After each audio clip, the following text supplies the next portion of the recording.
Howdy, my name is Bryn and I will be presenting to you today about the basic run through of the structure of any data analysis project and some key takeaways from our last year 2019 TAMU Datathon.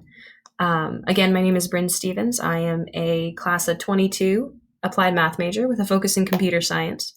And my teammate, Jem Prigmore, her major is urban and regional planning, and she's also class of 22. In last year's Datathon, Jem and I were in the beginner section, and we placed second place overall. And so we thought we'd share some of our tips and tricks we picked up throughout the process. As per the title, we worked with Goldman Sachs on data pertaining towards burritos and taco sales throughout the country. And here's a brief overview of what we will be covering, some just key topics of each part. All right, in our first topic today, we'll be talking about the people, the most important part of your group. So within this, most important part of this is trying to find people that have the same goals for you within the Datathon. There are some people who come in specifically to win and some coming in to try to better their skills, and you should try to find people like-minded as you are. Utilizing the Slack is a wonderful way to do so. This is how I found my group with Jem. And you should, when you do message in the Slack, if you are looking for a teammate, make sure you're honest about your coding capability as well as your comfortability in it. Because if you claim to be extremely proficient in some language, you could very well be called upon to do so later on in your project, and you don't want to be caught red-handed lying about that particularly. Also, within being a good teammate, just creating an accepting atmosphere of whoever may be in your group is important, and just trying to utilize the best of everybody's capabilities within your group. There will be a lot of give and take with this. This is a long process, and you can be irritable at times, but I think just the most important thing is being flexible within your group and choosing people with same goals. Diversity in your group can also be an extremely beneficial thing, which we will talk about next. All right, so on this next topic, we are talking about just how differences can really strive towards innovative solutions. So some different things that your group members can vary on are just your coding and hackathon experience. I think it is important in some cases to bring in people with different abilities. I think knowing how the hackathon works can be helpful if you are trying to achieve a certain goal within the hackathon, and different similar coding experiences are important so that you can all work in the same language. And within majors, passions, all different ones of those can bring different insight into your group, and that's necessary to try to pull the best data analysis you can. Ethnic backgrounds and gender are also very important. My group specifically, we were all females, which is kind of hard to find in the coding world. We were half Hispanic and half white, and we were able to pull from that specifically in this data, utilizing the burrito sales and all of these different things we were able to bring through just personal experience and just finding the best analysis of the data, just utilizing all these different capabilities that we had. All right, so this next topic is don't rush the process. And if you take anything away from this presentation, please take it away that brainstorming is the most important part of the process. Figuring out what problem you are solving is going to be your trickiest and most important part of the process. And you should look for different avenues for your solution and looking for your problem. So you should be considering, how can I apply some variation of this data to a certain problem? Consider all different possibilities that you could explore.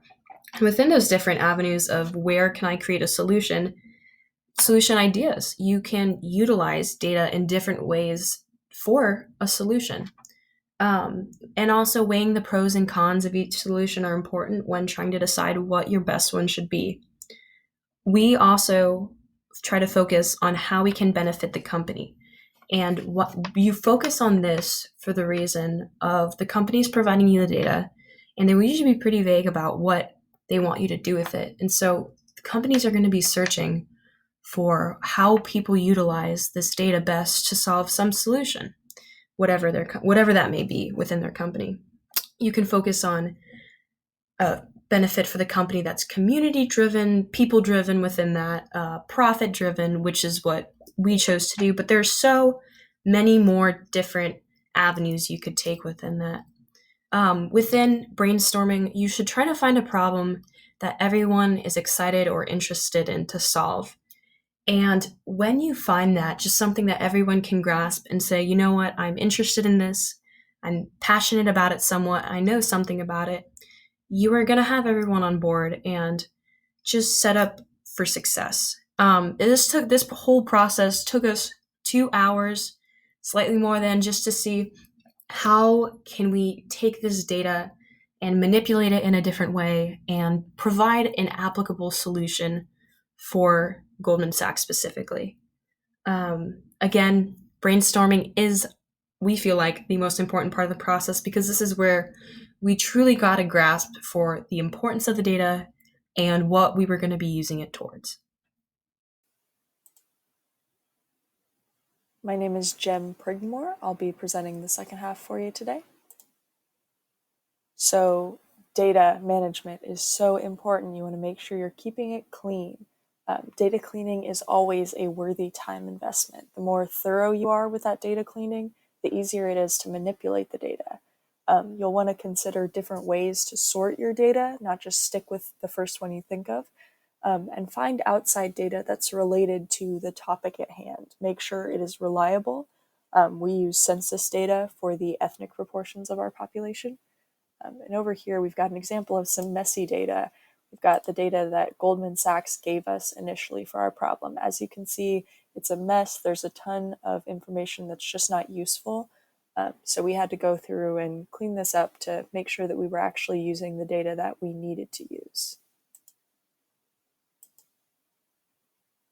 Next up, don't overthink it. Simple analysis can provide complex insight. This Don't Overthink It is a reference to a show I enjoy where a music producer gets an artist in the studio and makes a beat for them, the music, in 10 minutes, and then they freestyle on that track that he's created. And sometimes he turns out these incredible hits, and I think that's a perfect example that sometimes just keeping it simple can make for something very impactful. We ended up utilizing just a simple regression and taking note of any of those outliers, and it ended up being great work and showing the thesis that we wanted to show. Lastly, winning isn't everything. Make sure you come into this weekend with a good attitude. Doing hackathons give you experience for the real world, right? It's not just limited to this weekend. The things you learn over this weekend, over the course of the hackathon, will benefit you forever. You'll be leaving with some new skills, no matter the outcome. Also, relating to that last point, doing the most won't ensure winning. Companies choose winners based off the usefulness of their solution, based off how much they want to use whatever you've created for them. So it's not always about creating something that shows off your skill or that shows off your technical prowess. Sometimes it's just about doing what the company wants you to do. And then here we've got our contact information in those QR codes. Feel free to reach out to us, get in contact. Those will lead you to our respective LinkedIns. So yeah, feel free to reach out to us if you have any questions at all. I'll also be competing in Datathon 2020 this year. So if you see me, feel free to say hi or ask for any help if you need it. Thank you for listening.